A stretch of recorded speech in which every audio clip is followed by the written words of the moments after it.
All right, everybody, can you hear me? I'm sure you can hear me now. All right, we're going to go ahead and get started. So welcome, everybody, to day 2 of our wonderful annual Environmental Justice Symposium, hosted by Dr. Shakobi Wilson at the Center for Community Engagement, Environmental Justice and Health. My name is Vivek Ravichandran, and I'll be moderating this session. So today we have a very exciting session with our esteemed panelists today. It's entitled Enhancing Air Quality Monitoring under the American Rescue Plan, the Route 50, Sheriff Road, and Kenilworth Avenue Quadrant in Prince George's County, Maryland. This session will take on the format of consecutive PowerPoint presentations by each of our speakers, and then we'll have about 15 to 20 minutes at the very end for a Q&A. So without further ado, I'll go ahead and introduce our speakers in the order of which they'll be presenting today. First up, we have Ms. Karen Moe. I don't stand up or just give a quick wave. She's a member of the Cheverly Green Infrastructure Committee and a resident of Cheverly, Maryland. She has retired from the NASA Goddard Earth Science Technology Office, where she managed advanced IT systems technology projects, and since 2015 has served in a variety of community-driven environmental projects. Thank you, Ms. Karen, for being here today. Next up, join us shortly and running over from the Marriott garage is Mary Munyene. She was directed somewhere else, so she had to circumnavigate the parking situation in the campus. I know it's a lot, but she's on her way. She serves as the first African-American mayor of the town of Cheverly. Previously in her career, she was instrumental in creating what's now known as the Victim Services Branch.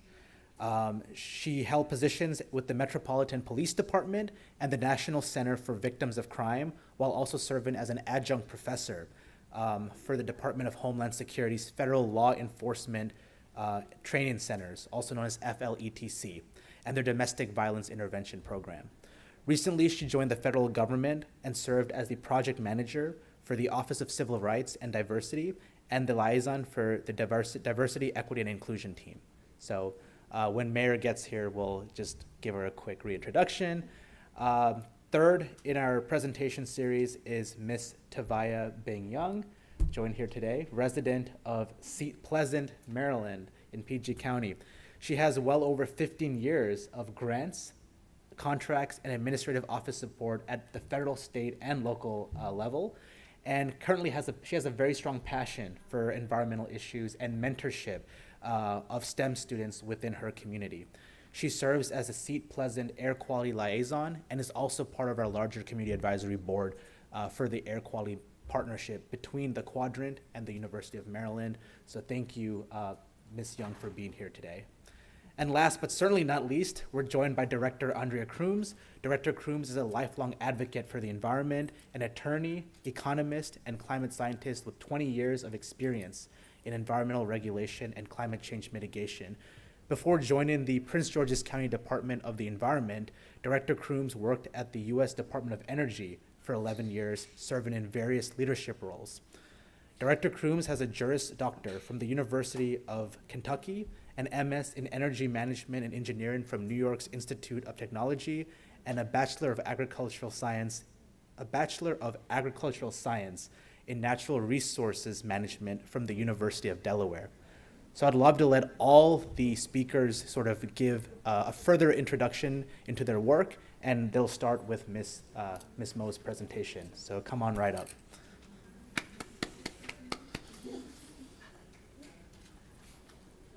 Okay. So Do you have the presentation, the clicker? I've got it. Perfect. I have the clicker. Okay, well, good afternoon. As Vivek said, had a long career in the NASA Goddard Earth Science Technology Office. And when I retired, I was really happy to volunteer with this opportunity in my town to help establish a hyperlocal sensor network using these very small PurpleAir networks. And you see in the picture there, Ngozi, who was one of the students who joined our team, was helping throughout our town. We had, I believe it was 21 or 22 PurpleAir units that were put up at people's houses. And in April, we completed a functioning network. And so I'll talk a little bit about how we've been building on that now, especially this last year. We were a participant, a partner in the, let's see, let me put it back for a minute. We were a partner with University of Maryland and the Maryland Department of Environment with an award from the American Rescue Plan funded EPA grant. And so we were one of the 3 community partners in that grant. And over this past year, we have successfully identified a number of additional kinds of sensors to monitor different kinds of air pollutants. The PurpleAir monitors PM 2.5 particulate matter. And so I have another picture of some of our other instruments then that we are just getting this month and next month. So the project I've listed there is what we're building on, and we continue to have these questions about cumulative, some of our challenges are, what is the impact of cumulative changes and the kinds of industry in the neighboring areas that cut down trees and bring in different kinds of traffic and pollutants, basically. So those are the kinds of issues that we're dealing with. As I mentioned, we've been working very closely since 2021 with the Department of Environment at Maryland, at the state of Maryland, and they did this Cheverly Targeted Inspection Initiative, and a very detailed report was generated to really understand in 2021 over the summer period there what was the nature of our air quality and the pollutants, the emissions, and it does highlight that a lot of our issues are from traffic and pollutants that are coming across the Anacostia River into our neighborhoods, as well as the various industries that are just to our south. And I'm also an active participant in a nonprofit organization called the Earth Science Information Partners. This was kind of built on my work with NASA with a very strong focus on information systems. And so I got a small grant from them, and we were able to develop this dashboard, which pulls together a number of federal, state, and local resources and kind of focus them on our area, our county, Prince George's County, and our town and the region around our town. So that is available, and one of the things we hope to do in the future is expand it with some kind of analysis tools that look at a map and tell you where some of the sources of our various observations are coming from and what kind of information we can get from it by looking over a longer term now that we've been collecting data since 2021. So this is our situation. In this map, I don't have a pointer, but in this map, you see a number of little purple dots. Those are our PurpleAir monitors.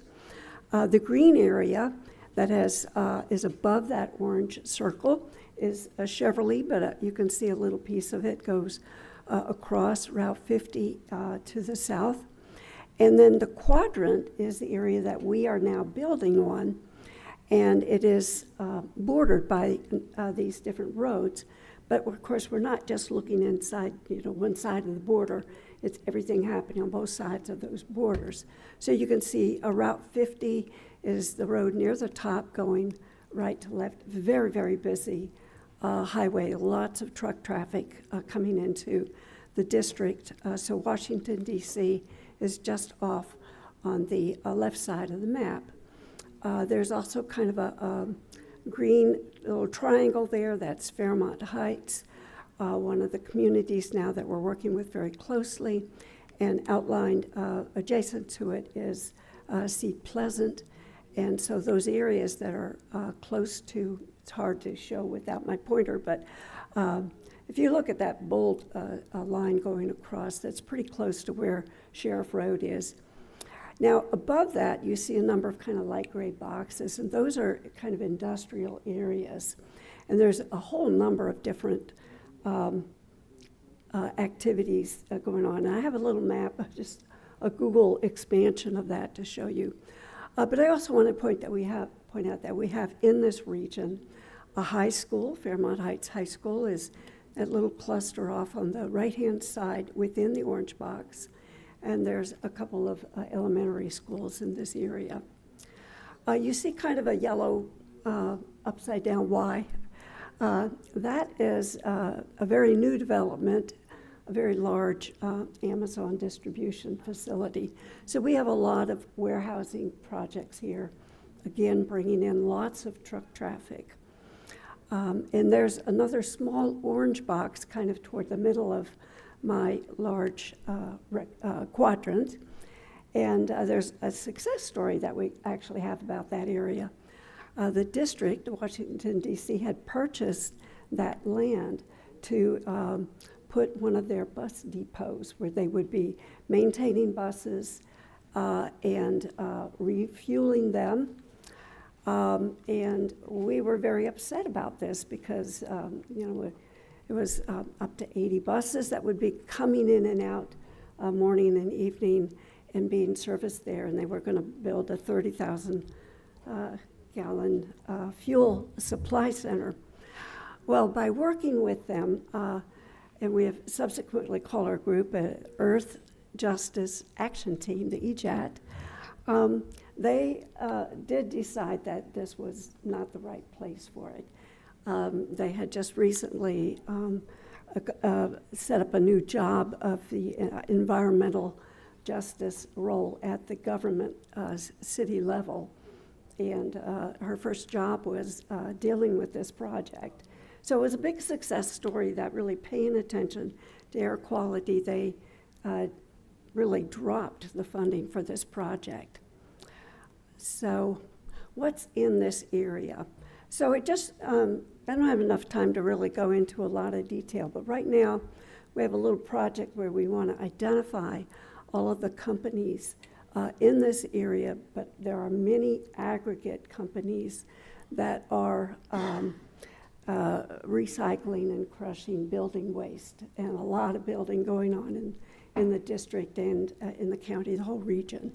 So, when builders demolish a building, they this is one of the main areas that they might bring it to crush those rocks. And so we have a dust problem, especially for the people within this orange box, our quadrant. So I mentioned the warehousing and the aggregate businesses. And then we also have up in kind of the left corner, not all the way above, but there's a very large recycling plant that's been in business for over 100 years. And I've lived in Cheverly for 35 years, and we've had many problems of explosions which have been identified coming from that plant. And what they do is they crush cars, and occasionally they'll have a fuel tank that apparently explodes. It took a long time for us to come with an agreement with that business, that there were issues with that needed to be addressed. And so we're working now much closer with them. So I also showed 2 gold dots or stars, and those are our super sites where we're going to be putting new instrumentation. And so let me talk about that. This is my last slide. What we have been doing this past year is a lot of work with community outreach and looking at how we're going to, where we're going to put these new instrumentations. So on the left side here, I show last year's Cheverly Day. It's a very popular annual event. It's now in the fall. Our next Cheverly Day is the last Saturday of September. We have fireworks and a big festival. And we had our table out there with our air quality and green infrastructure information. And I also show then on the right side the various instruments that we're getting. We're getting an S-Pod, which is going to be monitoring volatile contaminants.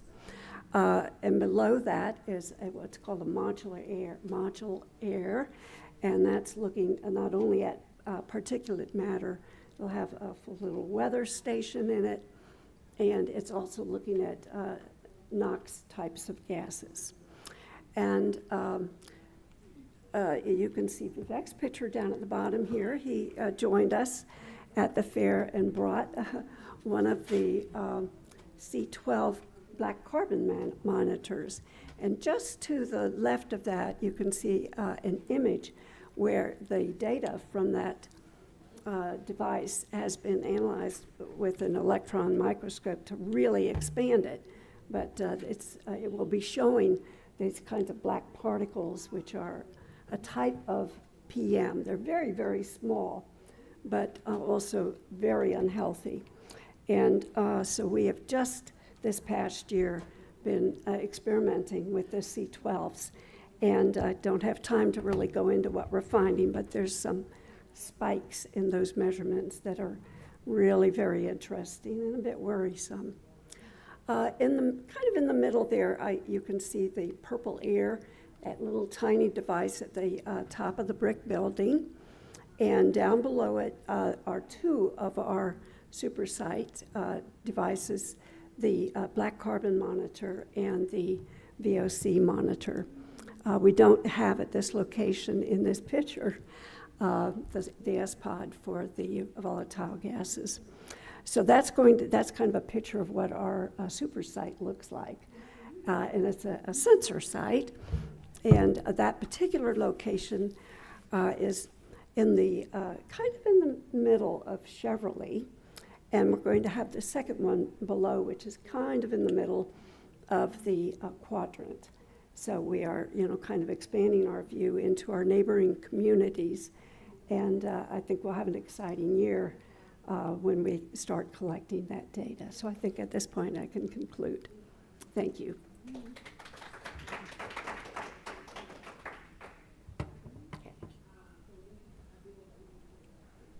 All right, thank you, Karen.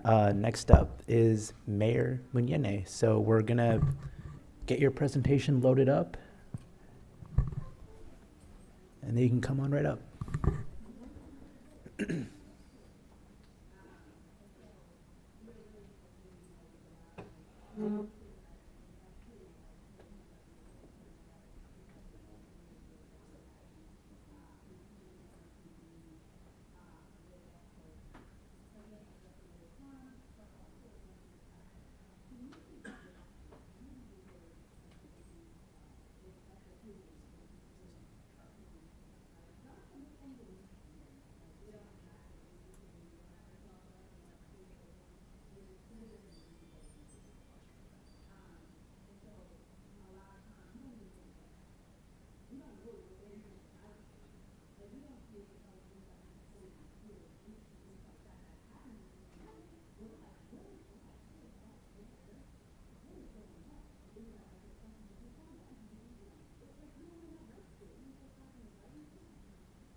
Director Crooms, did you want to maybe go ahead while we're waiting?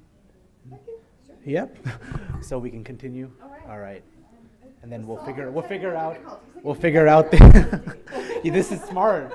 You came prepared. Exactly. No slides needed. All right. Well, I hope I don't confuse everyone because I'm going to go out to a little bit more of a macro level, and then we'll go back to a micro level. So I think it'll work out. All right. My name is Andrea Crooms. I am the director of the Department of Environment here in Prince George's County. I assume since folks who are in the room know a little bit about Prince George's County, but there's folks online too. So just to kind of set the stage of the weight and breadth of environmental challenges that we handle, environmental justice challenges that we deal with in Prince George's County, we are the county that is east of Washington, D.C. We are a majority-minority community. That is, we are not just an African-American community, but we are an African-American-led community. The structures and community that we are building this community that now is ours on top of is one that was systemically disinvested in. We're east of Prince George's County. Many of our residents are people who were directly redlined out of, we're east of Washington, D.C. Many of our residents are people who were directly redlined out of Washington, D.C. Many of our residents are the first or second generation with multi-generational wealth. So we're looking at all of those things. We are a community that has had things dumped in it. We have a large number of landfills. We don't even necessarily know where all of them are, and I'll talk a little bit about some of our projects to figure that out. We have significant flooding problems. We have what historically was one of the nation's most used navigable rivers during the time of tobacco sales that went from a 40-foot deep river to a 4-foot deep river. So we have all of these inequities and all of these things to build on top of as we try to move forward in the world of environment. We also have the limited amount of money that is driven by the fact that we're a bedroom community, which links back to that systemic disinvestment, the racism, all of those pieces. And so we have a limited amount of what we can do, and we want to build something that is environmental and continue to be environmental leaders, because we were environmental leaders long before I got here. We have been. We may have not gotten the recognition for it, but we are. And we are specifically a community that focuses around African American and Black environmental leadership and what that looks like from a community level. So, which of course, I'm always the person you expect to see talking about the Department of Environment up here, talking about my community, but it is my community. I'm the queer leftist farmer who, for some reason, they decided to make the director of the Department of Environment. Still not sure how that happened, but it's cool. But anyway, so every time we're thinking about an environmental program and we're really trying to focus around environmental justice, now that we have a word to talk about it, right? It's something we've been doing the whole time in Prince George's County because we've always had to take limited amounts of resources and apply them to humongous problems, right? And so we are thinking about it in two ways. I think in the way that most people think about, which is the big ways, looking at how we spend money, looking at our CIP projects, looking at, how we prioritize things. But I want to talk a little bit about the community-led ways and the smaller ways that make a big impact in people's lives. One of the things that we think about a lot in Prince George's County is services, right? We don't have a lot of money. We have a lot of problems with our infrastructure from the systemic disinvestment. So we think about services. And so there's three things I want to talk about around services that fit into this work around air quality, but talk about how you can do something that you have to do anyway, but do it in a way that reflects the needs of the community and focuses on the environmental justice issues. The first example is one of our newest programs that I'm really excited about, which is street sweeping. We think about street sweeping because, one, it's environmental compliance. So it picks up stuff that would go into the waterways, right? So we have to do it. We think about street sweeping because we have a litter problem in Prince George's County that I am not going to go into. If you live in Prince George's County, you know all about it. We're working on it. It sucks. It's complicated. It's got a lot of aspects and complexities to it about how we're going to do anything about it. But the thing that's really relevant to here is that street sweeping has a really significant impact on local air quality.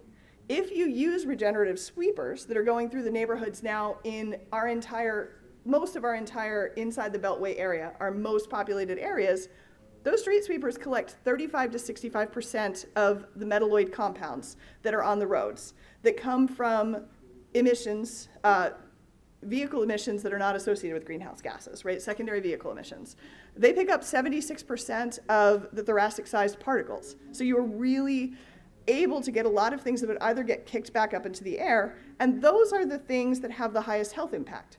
We need to work on greenhouse gases. We want to work on our climate footprint, and there is a challenge because right now, street sweepers that are electric and don't have a greenhouse gas footprint aren't as effective or efficient or affordable as the ones that don't. So we chose to buy diesel street sweepers, but with a lot of emissions controls to limit what is happening locally. But we can use a program that is focused on community beautification, which you can also consider environmental justice, but focus it around what we could do around air quality. And I think that's really important when you look at the larger picture of environmental justice, because like Dr. Wilson was talking about earlier about the big greens.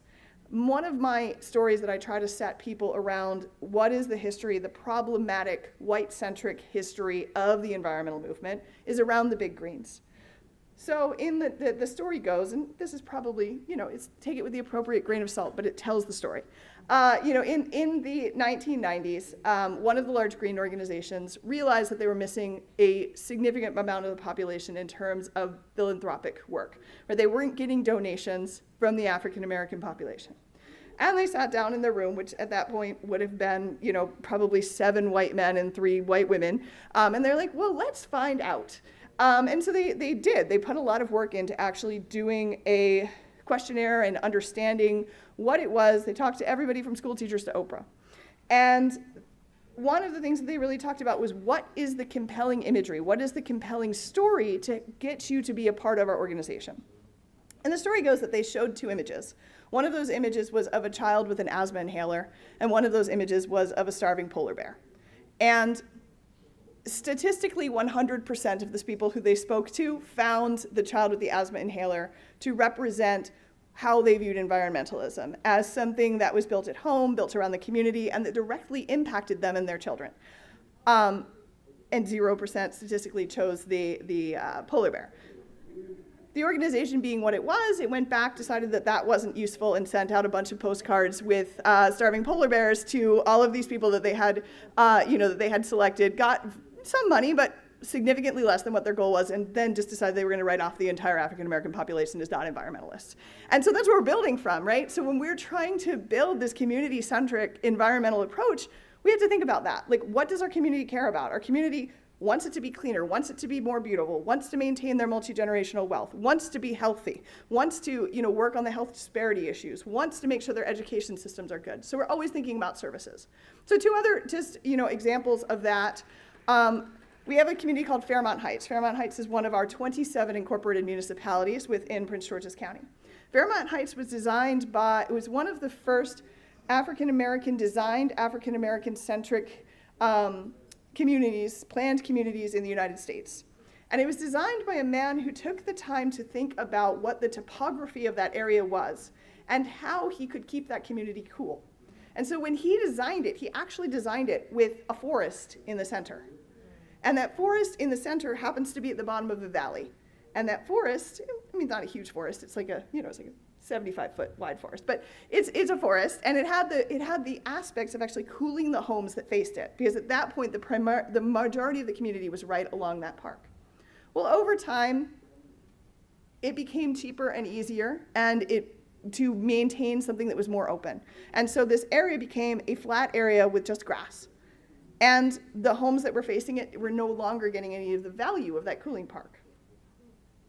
Well, when we wanted to do something that we needed to do anyway, which was regulatorily set, which was plant trees, increase our tree canopy, and we knew there were urban heat island problems, we were able to go to NASA, look at where these urban heat islands were, go back into this history and look at the documentation of this history, and rebuild this forest. So one of the things that we've done in the last couple of years is work with Fairmount Heights and rebuild what we call now a cooling park, right? Because we gotta be with the trends in the environment and climate and all of these things. But it has the effect of actually lowering the electricity bills of the people who face that. The people who are directly around the park and up to 2 streets back are seeing between a 10 and 15% decrease in their summer cooling bills, because of the effect that has in the community. Plus, it becomes a space that's much more comfortable to meet. You want to go out into a park that has some trees. You want to go out into an area that's cooler.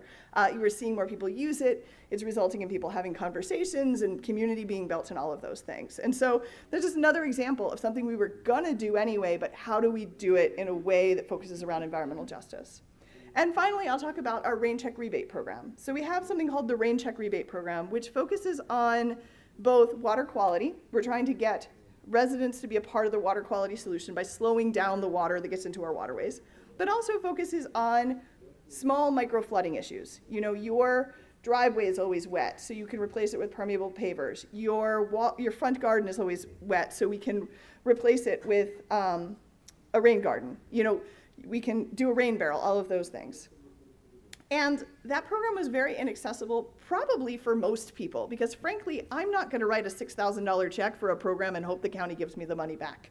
It's just, you know, I mean, I think any of us would be a little bit uncomfortable with that, right? Getting the work done was really hard for people. And so a very small tweak to that program, which we were already spending money on, to make it so that we go out and talk to the homeowner and we do it as a cost share where the county pays for it up front, changed completely who could access that program and the level and amount of folks that we have accessing that program now.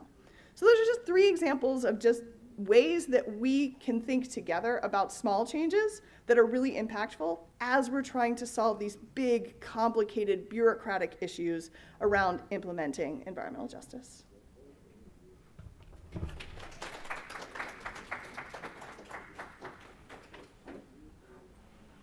All right, thank you, Director Crooms, and it was a great way to kind of connect our air quality piece with all of the elements of what I'm sure is going to be a great climate action plan for PG County. So thank you again.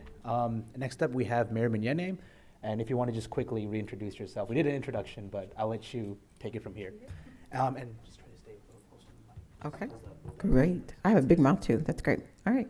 Thank you. And thank you for saying my name properly. That never happens, Mayor Mignene. I am the mayor for the town of Cheverly for the last 3 years, which is a small suburb right outside of Washington, D.C. Fairmount Heights is our neighbor. I think that's enough in introductions.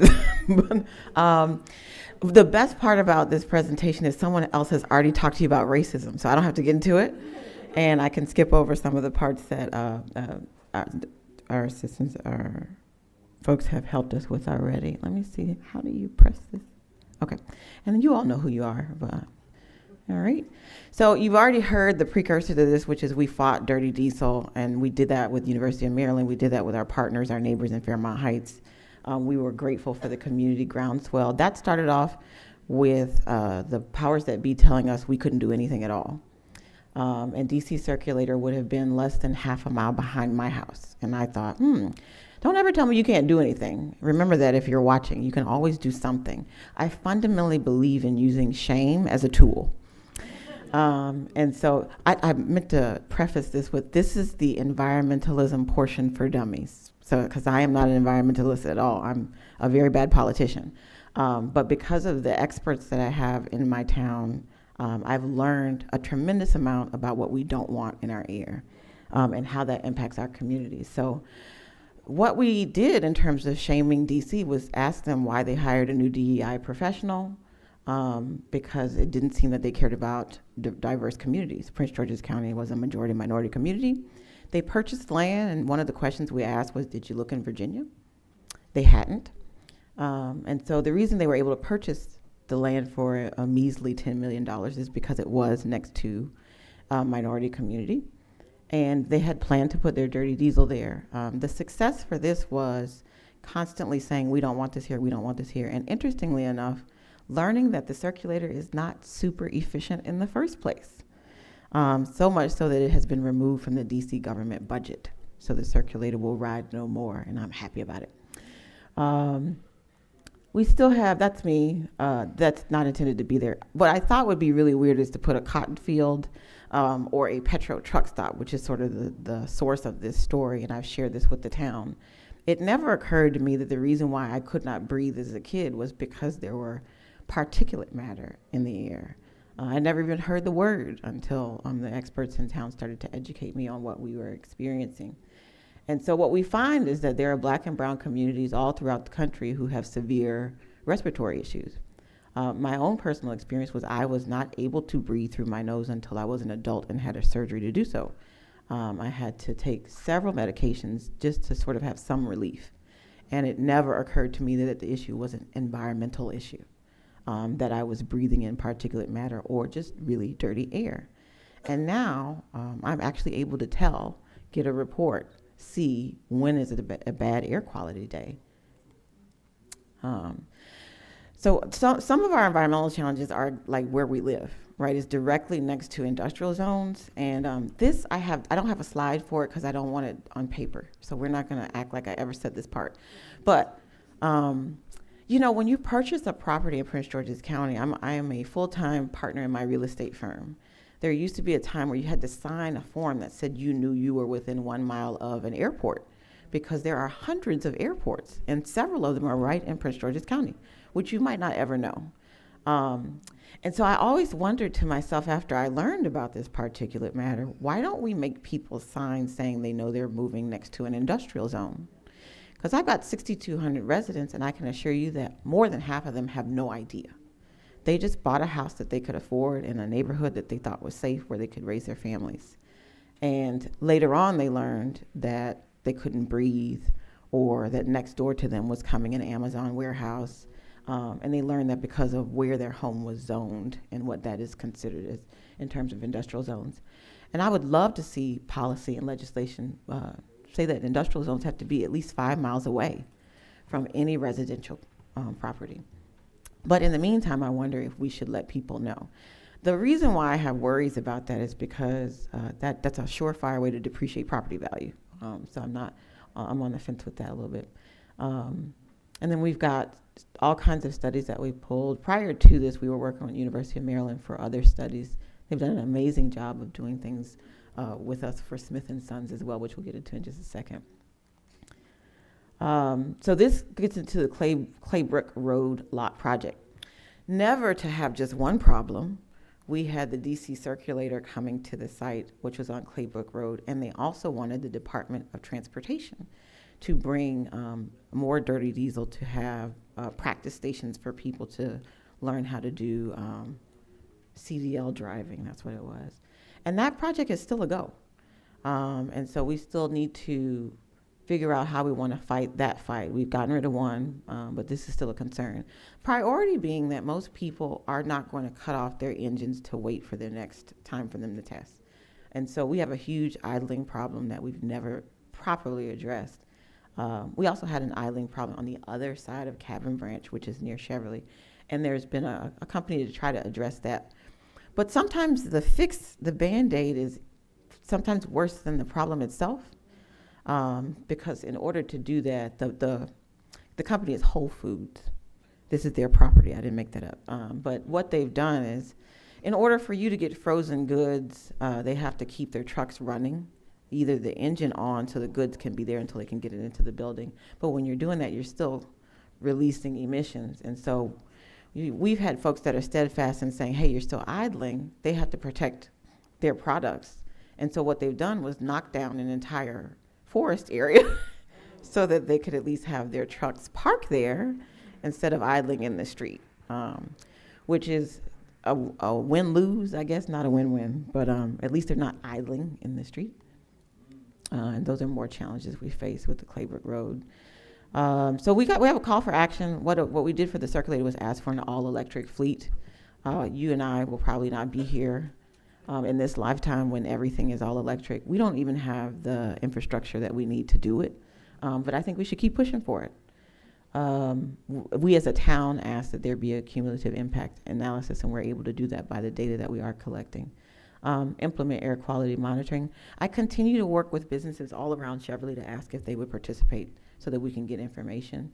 I know that they are hesitant because one day they're afraid we're going to sue them and say, hey, you're the one that's dirtying up the air. But right now, I'm not saying we won't, right now, we just want to get the information about what's going on in our air and then to prevent the idling of vehicles. Because we had someone go over racism, I don't have to, which is usually my favorite part, so I'll skip over that part. And then future steps. Cheverly is at a precipice for a lot of development. Actually, most of our communities are. And so right next to where we are is a development site called Hospital Hill. There's more talk about developing on Tuxedo Road. So this is on every side of Cheverly. And we're trying to look ahead instead of always trying to catch up and trying to figure out which ways we can innovatively address what we know is coming, which is more traffic, more diesel, because there'll be more deliveries to this Hospital Hill site. That site is supposed to have 1,100 new units. We need housing, so we've got one problem, we fix one problem and cause another. And so we continue to look for solutions that sort of help in every direction possible. I do believe this: clean air is a right, not a privilege. And I will tell you, it is a very strange reason that I believe it has nothing to do with the environment. Prior to being the mayor, I worked for the Metropolitan Police Department in the Victim Services branch. My job was to help people put their lives back together. And I went to go see a homicide survivor family who had used PCP recently.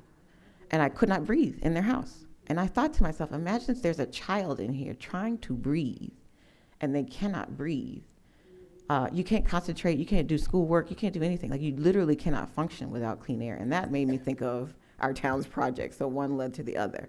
And I thought, yeah, this should be a right? Like, that's a natural resource that should be available to everybody, that should be clean. And then Q&A, if anybody has any questions. I took up a whole lot of time trying to get here, so I don't want to take up too much more, but does anybody have any questions? Comments? Oh, there we go. We're all good. That's it. Thank you.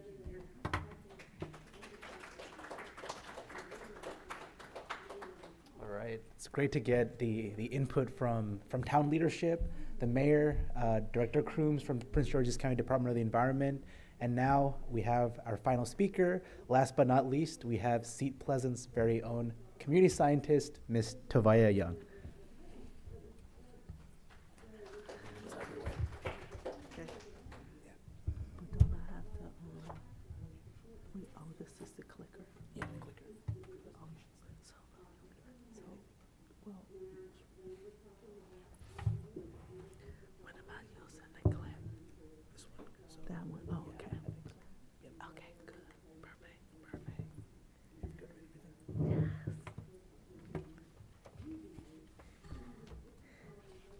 Greetings, everyone.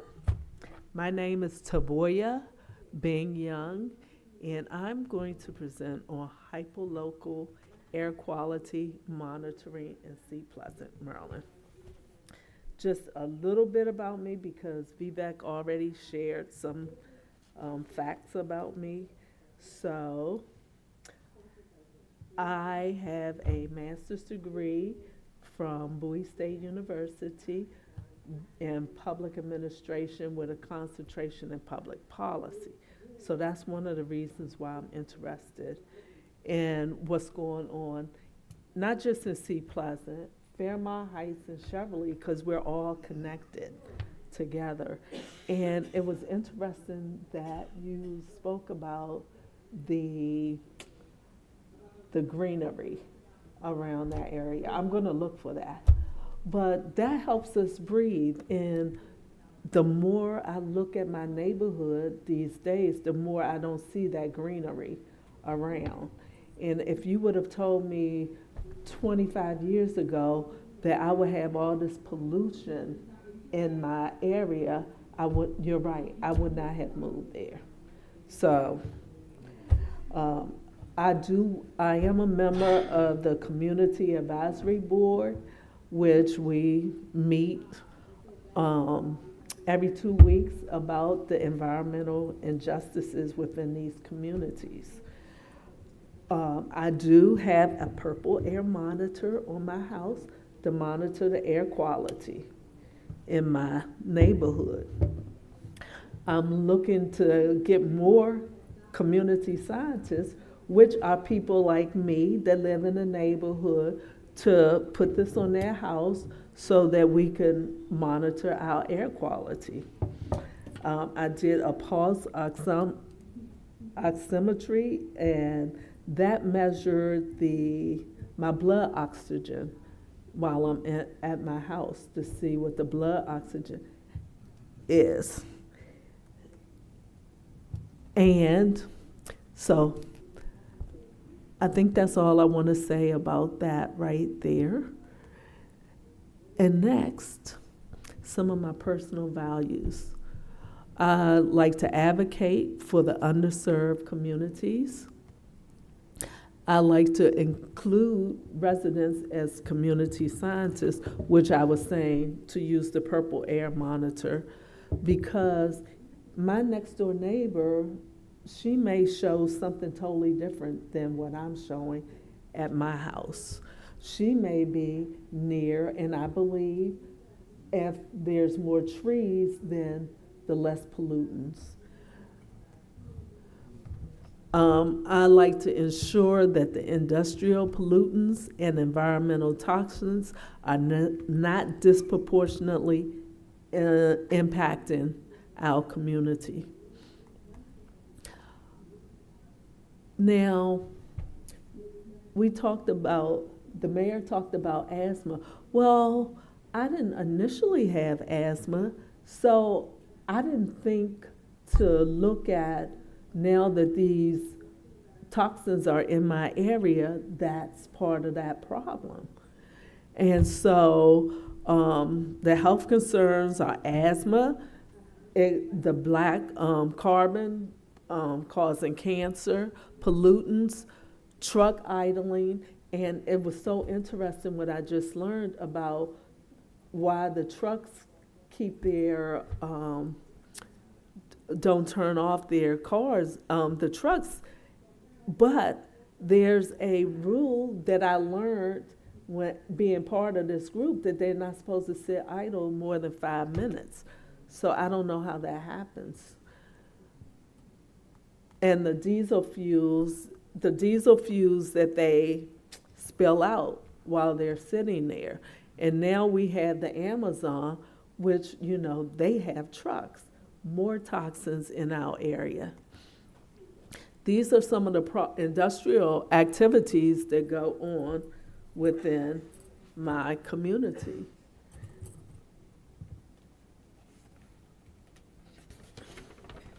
The Amazon, there's a Virginia linen, and I didn't realize at the time, but when I first bought, that was the only industrial area, but Giant was there, but that was the only industrial area building that I saw. And out of there, you see that little spout?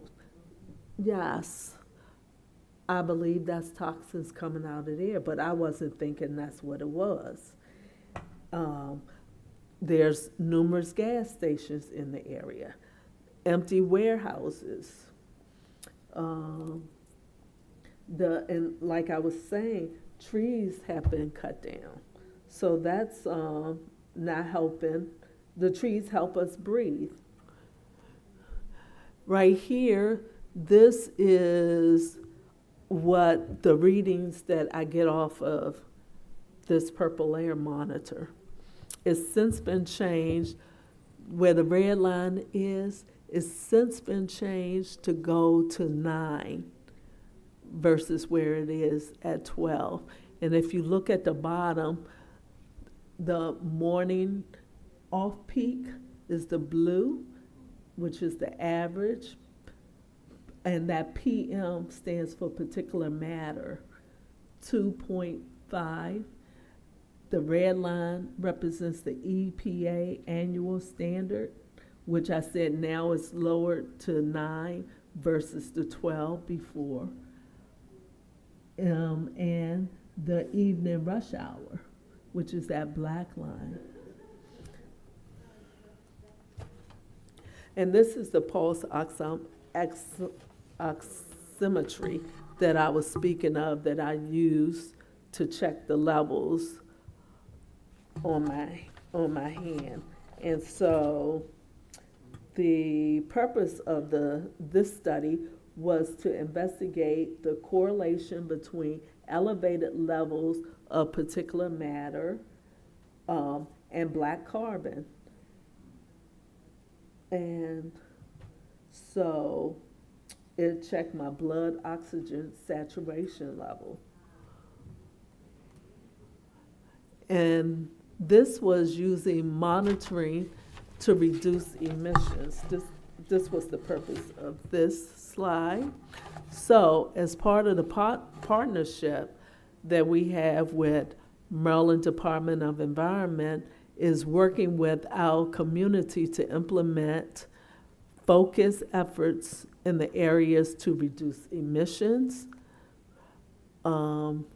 reduction for businesses like metal shredding and aggregate and aggregate plants, diesel trucks, toxic fugitive dust, and nuanced problems like, I don't hear it in my community, but Cheverly complains about that a lot, which they hear explosions and vibration, and I'm glad I don't.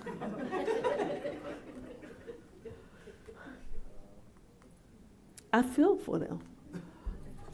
Okay, so this is, so the community plays an important role in helping us reduce the emissions.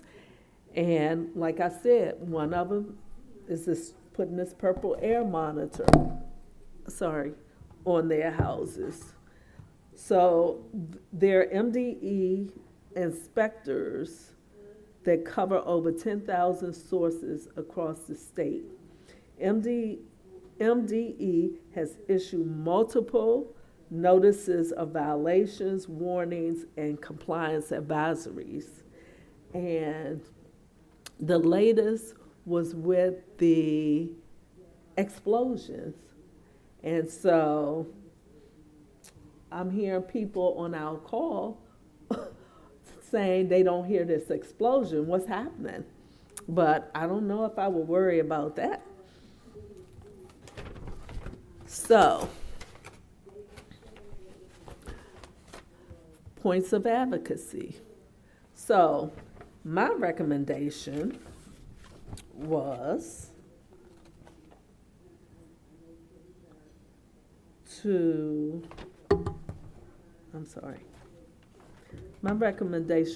continue to collaborate with the Center for Community Engagement and to continue to address the environmental issues that impact our neighborhoods, strengthen our partnership with Maryland Department of Environment to reduce emissions and risks from air pollution, share information about the community science projects. And part of that is, like I said, using this PurpleAir monitor. Collaborate with community groups, partnership with schools. And we have partnered with some schools by putting, I think it's a different device that goes on schools to monitor the air quality around our students, which is great. And let's see, libraries. And actually, that's where I met the University of Maryland at at the Fairmount Heights Library. And I was like, why are all these people here? And so I went up. I'm always curious. And so that's how I found out what they were doing in our community, and I wanted to be a part of it. Strategies for building relationships with lobbyists, because lobbyists go down to Congress and plead our cause to pass stricter legislation, laws, and guidelines to address emissions, air pollution, and air quality. Collaborate with these industries that have now come into our neighborhoods in the areas and see how they can help us lower their environmental footprints. Establish a platform for community groups to share, receive analysis, reports, track progress, and enforce air quality standards. The next steps for me would be to create community alliances, further create community alliances with MDE, develop tiger teams with subject matter experts, create a strategic framework to address the public issues, needs-based assessment of the program, and also the landfill that's now in our community. and that water quality. That completes my presentation. Thank you.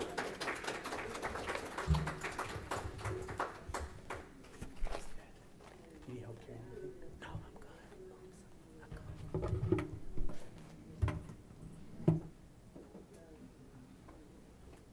All right, Ms. Young, thank you, and thank you so much for emphasizing community science. I think it's important for folks to know that you don't need a PhD or a degree to be a community scientist and contribute. So I think that was really important. And we do have about, I want to say 10 to 15 minutes for a Q&A because we are running a little bit over time. So we can open up the floor for any questions and just mention whom your question is directed to.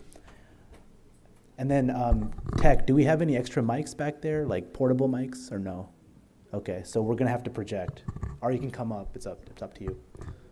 So, any questions? I have a question. Yes. For Ms. Cruz.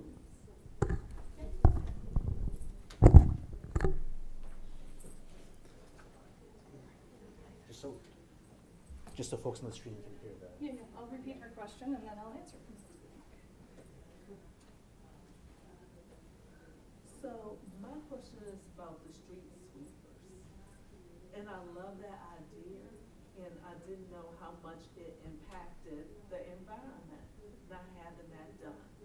So my question is, why did we go with diesel fuel when we know the diesel fuel is not good for the environment? And because I was saying, why aren't these trucks, why didn't they stop the trucks from using diesel fuel? And because it's spilling out black carbon, and I don't understand. So the question for those online was regarding our street sweeper program, why did we choose to go with diesel-fueled vehicles in light of the fact that that does cause local air pollution and black carbon is one of the things that puts into the environment?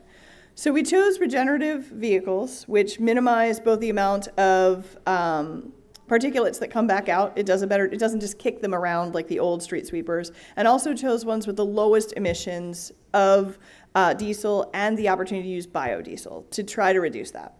The issue that we found is that it's really still kind of experimental how electric street sweepers will work in communities. Like the mayor mentioned about the timeline to really have the infrastructure for them.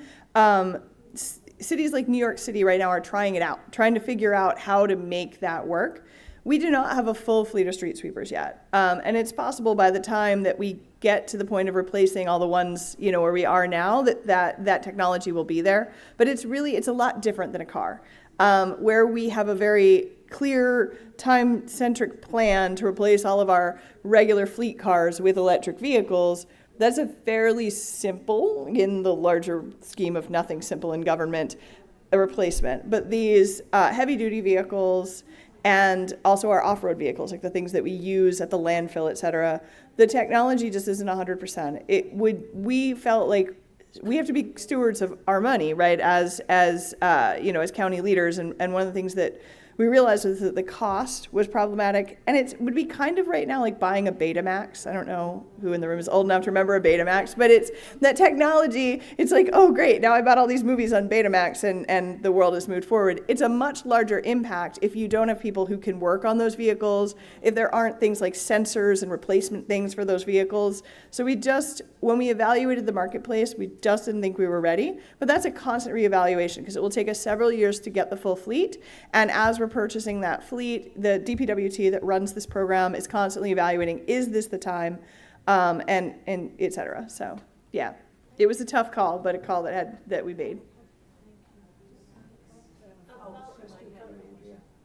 Just a quick follow-up question to that. What happens to all of the stuff that your street sweepers pick up?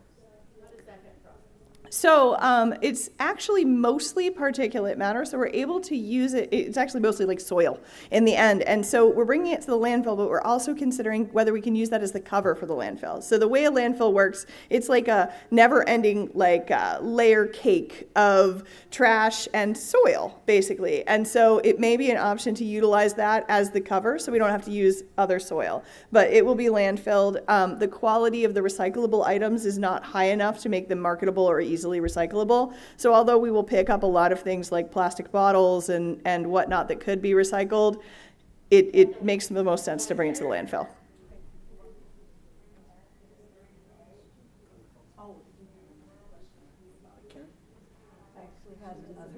I guess might as well stay up until someone. Okay.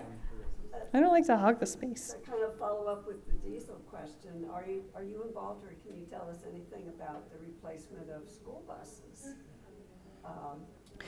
Yeah, so the school system has applied for a large number of grants for both the vehicles themselves and the infrastructure, and they have won some of them. So they have their own, so the county has a climate action plan. We also now have a climate action implementation strategy, which is the roadmaps for how we're going to achieve that climate action plan, which was where we sat down with all the agencies and are like, okay, how are we actually going to do this? Which is often the missing step of climate plans. They're really aspirational and they sound really great on paper, but we're trying to get there. And so the school system has one as well. And so they have a pathway to full electrification because the impact actually of our students of being on these diesel buses is huge. I mean, the amount of emissions that actually come into the bus themselves is a significant factor. So they do have a pathway to being 100% electric. There are some barriers based upon the amount of time that the vehicles have to travel, the distance, because we are such a large county, because right now, one of the weaknesses in electric buses is the heating systems. The amount of energy you're using to heat the bus is actually much higher. Something that used to be a waste product, right? In our cars, it was the waste heat that was heating our cars, now has to be generated. And so that is the biggest challenge, is the amount of electrons, I guess, rather than fuel that they need to use to get to some of the more far-flung areas of the county where kids are in special programs. So we're figuring that out, but they do have a pathway for the majority of students to be picked up by an electric bus. In the meantime, our other greenhouse gas approach is that we will be taking some of the buses that are replaced by electric vehicles and actually moving them over to being green diesel. And we're doing the same thing with our old bus fleet, so that as we replace our county bus fleet, our transit buses. So as we replace them, the older vehicles that are still effective get converted, and then we have our backup buses being green diesel rather than our backup buses being diesel. I see that. I saw the sign saying time's up. We'll take one more question. Was it me again? I'm sorry.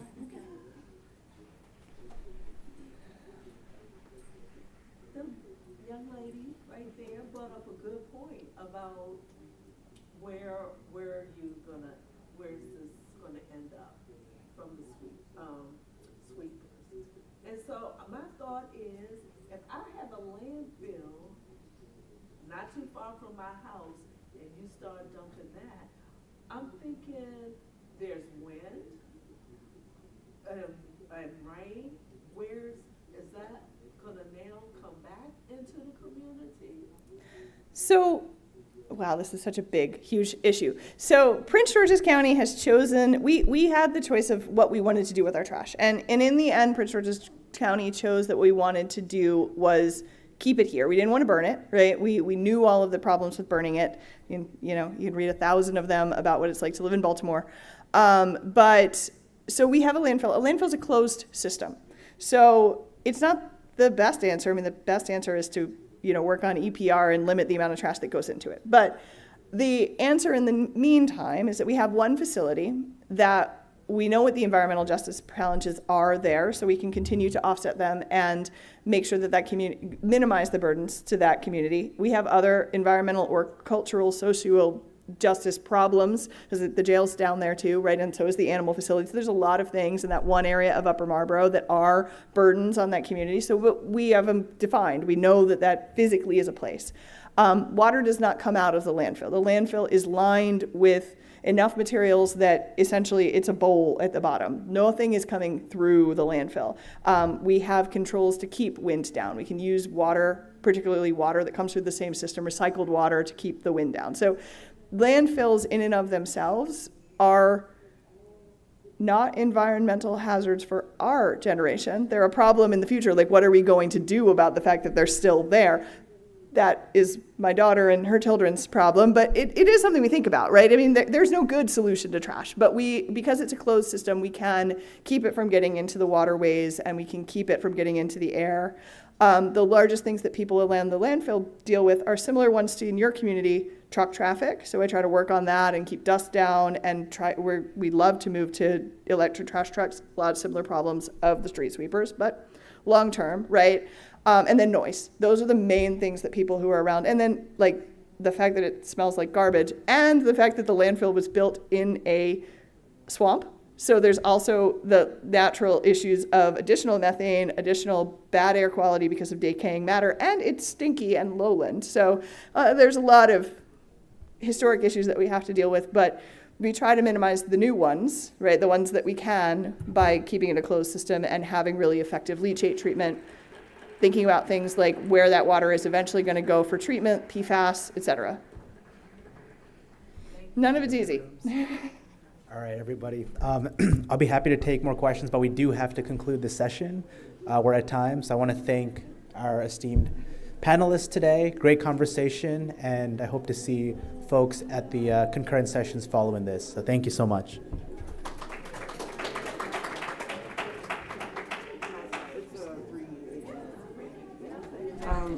A quick note for the panelists. Hi, you all have been requested to go to room 2106 for a little bit of media.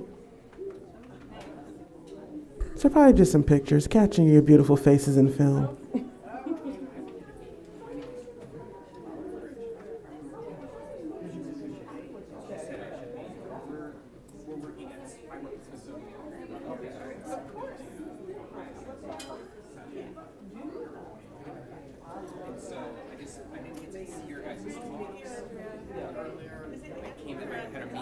Another meeting that I had to step on to, but I just wanted to introduce myself and kind of right.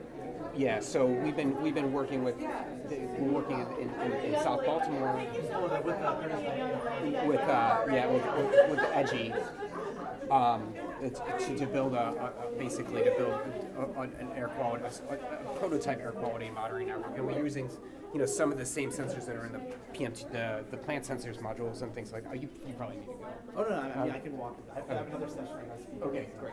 Anyways, I just wanted to introduce myself, and if you get an email.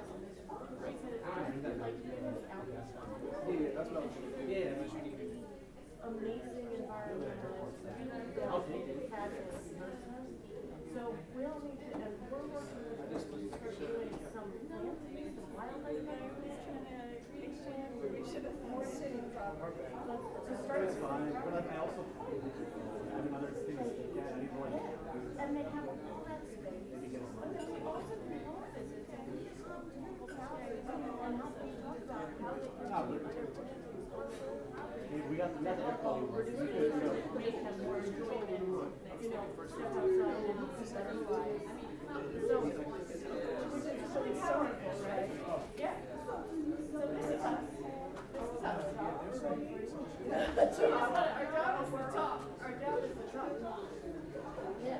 And to connect up because we need love to do better outreach classes and we would like to set up. We have all of these. We need